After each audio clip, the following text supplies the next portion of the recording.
መላእክት ጊዜ የላቸውም ያንተን አምልኮ ለመቀበል። ከምድር የሚመጣ ጭስ አለ ብሎ እያሸተተ ያለን መልአክ አለ ብለ አትሳሳት። ጊዜ የለው፣ የሰከንድ ጊዜ የሌለው መልአክ ያንተ ሻማ ሲቃጠል እያለ ሙሉ ሻማ እስከሚቀልጥ ድረስ ይጠብቃል ብለ ታስባለ። ሳያቋርጥ ቅዱስ ይላል እንጂ መወደስ አይፈልጉም፣ ያወድሱታል እንጂ። መጀመሪያም ቢዚ የሆኑትን ቢዚ አታደርጋቸው። የእግዚአብሔርን ቃል በጣም በብዙ ድፍረት ነው የምናገሩ። መላእክት በእግዚአብሔር ፊት ጊዜ የላቸው። እውነት እሱ እንዳለው መላእክት ቢዚ ናቸው ወይ? በሬዎች ከሚጠመዱበት አንድ ስራ ብቻ የሚሰራለ ወገል የሚባል ድግርና ሞፈርን ማገናኘት። ከዚያ ውጭ ግን ወገል ሌላ ሊሰራ ይችላል። አሁን የመላእክትን ስራ እንደ ወገል ነው ያደረገው።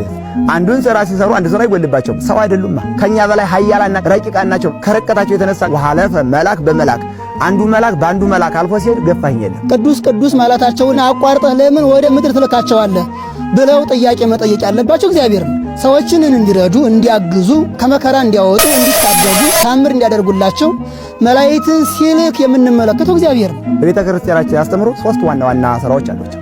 መንፈሳውያን ተግባራት። የመጀመሪያው ስራቸው የሁላችን አምላክ አስገኝ ፈጣሪ እግዚአብሔርን ቅዱስ ቅዱስ ቅዱስ እያሉ ያመሰግኑታል። ማስረጃችን ትንቢተ ኢሳይያስ ምዕራፍ 6 ከቁጥር 1 ጀምሮ ያነበበው። ሁለተኛ ስራቸው ከእግዚአብሔር ወደ ሰው ይላካሉ፣ ከሰው ወደ እግዚአብሔር ይላካሉ። ከእግዚአብሔር ለሚገባቸው ስሙን ለጠሩ ምሕረት ቸርነቱን ይዘው ይመጣሉ። ከሰው ደግሞ ሰው ከእግዚአብሔር ዘንድ ሽቶ የለመነውን ጉዳይ የሚያስፈጽም ጸሎቱን ይዘው ወደ እግዚአብሔር ፊት ይቀርባሉ። መዝሙር 90 ቁጥር 10 ላይ ስለ አንተ መላእክቱን ያዝልሃል ከመይቀቡከ በኩሉ ፍናዊከ በመንገድ ሁሉ ይጠብቁ ዘንድ ብሎ መላእክት ስለኛ እንደሚላኩ ተልከው እንደሚጠብቁ ይናገራል። ሶስተኛ የመላእክት ሥራ የሰው ልጅ ይጠብቃሉ። እንስሳትን፣ አራዊትን፣ የምንጠጣውን ውሃ ምንጭ ሳይቀር መላእክት ይጠብቃሉ። እግዚአብሔር በባህሪው ጠባቂ ነው። ሲጠብቅም የማያንቀላፋ ቸር አምላክ እሱ በባህሪው የሚሰራውን የመጠበቅ ሥራ ለቅዱሳኑ መላእክት አሳትፏቸዋል። ከቅዱሳኑ አልፎ ደግሞ በስጋችን ነገሥታቱን እንዲጠብቁን፣ በነፍሳችን ደግሞ መንፈሳውያን ጠበቆችን ካህናቱን፣ ጳጳሳቱን ሰጥቶናል። እነሱ በደጋፊዎቻቸው ዘንድ የሚጨበጨብላቸው የሚሰገድላቸው ሰዎች ናቸው መላእክትን የሚቃወሙት። እንዶ በአንደበታቸው ክደት ሐሰት የሌለባቸው ከምስጋና በቀር የማያውቁ ሕያዋን የሆኑ ሞት የማያቋረጣቸው ቅዱሳን መላእክትን በዚህ ደረጃ መናገር በእውነት ሕያዋን ኃያላን ረቂቃን አድርጎ የፈጠራቸውን ፈጣሪያቸውን መናቅ። በትንቢተ ዘካርያስ ምዕራፍ 1 ቁጥር 12 ላይ አቤቱ የሠራዊት ጌታ እግዚአብሔር ሆይ እነዚህን 70 ዓመት የተቆጣቸውን ኢየሩሳሌምንና ይሁዳን የማትምራቸው እስከ መቼ ድረስ ነው ብሎ መልአኩ ወደ እግዚአብሔር ሲጸልይ እግዚአብሔርን ሲማልድ እንመለከታለን። ከዚያው ዝቅልና የሠራዊት ጌታ እግዚአብሔርን በሚያጽናናና መልካም በሆነ አነጋገር ቃል ለመልአኩ መለሰለት። ኢየሩሳሌምን እምራታለሁ፣ ቤቴም በኢየሩሳሌም ይሰራል፣ ይቅር እላቸዋለሁ፣ ይመለሳሉ ብሎ በመልአኩ ጸሎት አምላካችን እግዚአብሔር ኢየሩሳሌምን እንደሚመራት ለመልአኩ ሲመልስ እንመለከታለን። በማቴዎስ ወንጌል ምዕራፍ 18 ቁጥር 10 ላይ እንዲህ ይላል፣ ከነዚህ ከተናነሾቹ ማንንም እንዳትንቁ ተጠንቀቁ፣ መላእክቶቻቸው ዘወትር በሰማይ ያለ የአባቴን ፊት ያያሉና። የሚያምንም ይሁን የማያምንም ይሁን ጠባቂ መላእክት አሉ። መላእክት ይጠብቃሉ ማለት እግዚአብሔር ይጠብቅ ማለት አይደለም።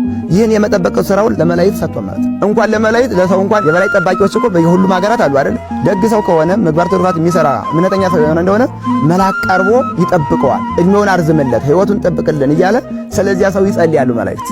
የሚያስመርረው ኃጢአት እየሰራ ትዕቢት በልቡ ነው እያሰበ ክፉ እየተናገረ ከሆነ መልአኩ ይሰቀቀውና ርቆ ይጠብቀዋል።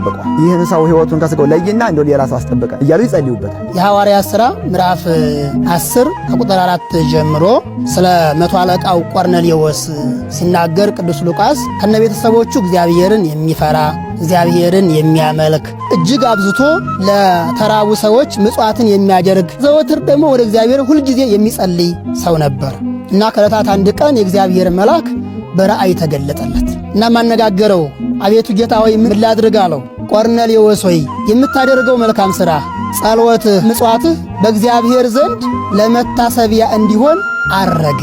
የቆርኔሌዎስን መልካም ሥራ፣ የቆርኔሌዎስን ጸሎት፣ የቆርኔሌዎስን ምጽዋት በእግዚአብሔር ፊት ያሳረገው ማን ነው ካል ቆርኔሌዎስን ሊያበስረው የመጣው የእግዚአብሔር መልአክ ነው ያሳረገለት። አሁን እንግዲህ እኛ መጽሐፍ ቅዱስ ጠቀሰው። እስኪ እነሱ ደግሞ መላእክት የሰውን ጸሎትና ምጽዋት ወደ እግዚአብሔር አያሳርጉም አያቀርቡም የሚል እስኪ አንድ ጥቅስ ያምጡ። አንዳንድ ጊዜ መላሾች ብቻ መሆን የለብን፣ እነሱም ሸክም መሸከም አለባቸው። የተናገረውን ነገር በመጽሐፍ ቅዱስ አስደግፎ ይናገር። እግዚአብሔር አምላካችን ዓለምን ሲያድን መላእክቱንም በማዳን ሥራው እንዲሳተፉ አድርጓቸዋል። ለምሳሌ የእግዚአብሔር መውረድ መወለድ ትንቢቱ መጀመሪያ የተገለጸው ለመላእክት። መላእክት ይህን ትንቢት ለቅዱሳን ነቢያት ነግረዋቸዋል። ምስጢር ገልጸውላቸዋል። ሲቀጥል ከመላእክት አንዱ የእግዚአብሔር መልአክ ቅዱስ ገብርኤል ከእግዚአብሔር ወደ ድንግል ማርያም ተልኮ የዓለምን መዳን ለመጀመሪያ ጊዜ ለድንግል ማርያም ያበሰረው ይሄ የእግዚአብሔር መልአክ ቅዱስ ገብርኤል። ስለዚህ የአምላክ መውረድ መወለድ በተስፋ ሲጠበቅ የነበረውን የመጀመሪያው ምስራች ወደዚህ ዓለም ይዞ የመጣ ቅዱስ ገብርኤል ነው። ስለዚህ በእግዚአብሔር ማዳን ያንን ምስራች መንገድ ለዚህ ዓለም ትውልድ ቀላል ነገር አይደለም። አንድን ሰው ስህተት ሰርቶ ማረሚያ ቤት ገብቶ ከነገ በኋላ ትፈታለህ ተብሎ ቢነገር ያ ሰው ትልቅ ሐሴት ይሞላል። ይህን እስረኛውን ዓለም ደግሞ ነፃ የሚያወጣ አምላክ መጥቶ ካንቺ ይወለዳል ብሎ ይህን ምስራች ለድንግል ማርያም ያበሰረ መልአክ በእግዚአብሔር መውረድ መወለድ ሱታፊ አድርጎ ማለት ነው። ሲጸነስ መልአክ መጥቶ አብስሯል። ሲወለድም በቤተልሔም ከእረኞች ጋር ስብሐት ለእግዚአብሔር በሰማያት ወሰላም በምድር ምሕረቱ ለሰብእ ብለው ለሰው በተደረገው ድኅነት ፍጹም ደስታ አድርገዋል። እኛ ቢዚ እንደሆኑ አናውቅም።